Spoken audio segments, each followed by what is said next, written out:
राम कचौरी के जयकेदार कारनामे। बदलापुर नामक एक छोटे से शहर में राजू नाम का एक आदमी रहता था, जिसे एक लोकप्रिय भारतीय स्ट्रीट फूड राम कचौरी से बेहद प्यार था। हर दिन राजू अपना खाना पाने के लिए सनकी विक्रेता रमेश द्वारा चलाए जा रहे स्थानीय खाद्य ठेले पर जाता था। एक दिन राजू ठेले पर पहुंचा और देखा कि रमेश उत्साहपूर्वक राम कचौरी की एक नई रेसिपी का प्रयोग कर रहा है। उत्सुकतावश राजू ने उत्सुकता से पूछा, गुप्त सामग्री क्या है रमेश? रमेश ने शरारती मुस्कान के साथ उत्तर दिया, भूतिया मिर्च, कुछ अतिरिक्त गर्मी और उत्साह जोड़ने के लिए बस एक स्पर्श। राजू की आंखें उत्साह से फैल गईं और उसने उत्सुकता से नई तीखी राम कचौरी की एक प्लेट का ऑर्डर दिया। जैसे ही राजू ने अपना पहला कौर खाया, उसके मुंह से तुरंत आग की लपटें उठने लगीं। वह हवा के लिए हांफने लगा, पानी गटक गया और जोर जोर से अपना मुंह फुलाने लगा। तीखी राम कचौरी ने उसकी जीभ को ज्वालामुखी बना दिया था। राजू अभी भी हाँफ रहा था। इलाज की तलाश में सड़कों पर ठोकर खाता रहा। उन्हें एक आयुर्वेदिक दुकान का सामना करना पड़ा, जहां बुद्धिमान बूढ़े दुकानदार ने एक अनोखी दवा का सुझाव दिया, चीनी के साथ दही मिलाया। राहत की उम्मीद में राजू ने इसे तुरंत खरीद लिया। खाने की गाड़ी पर वापस आकर राजू ने सावधानी से दही और चीनी मिलाई।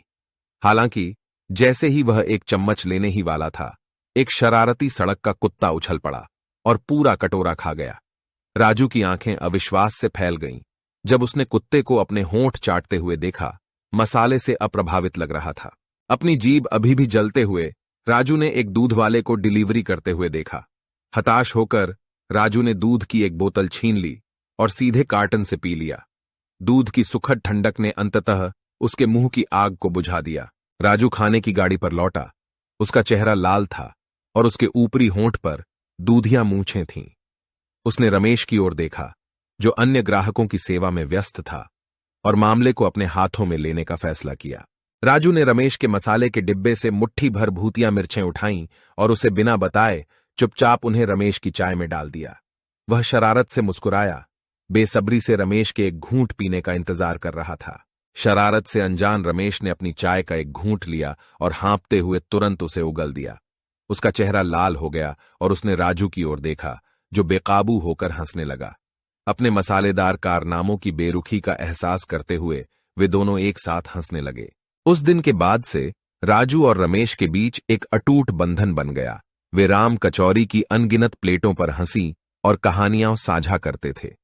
वे अपने हास्यास्पद कारनामों के लिए बदलापुर में प्रसिद्ध हो गए, जिससे उनकी साधारण भोजन गाड़ी शहर में चर्चा का विषय बन गई।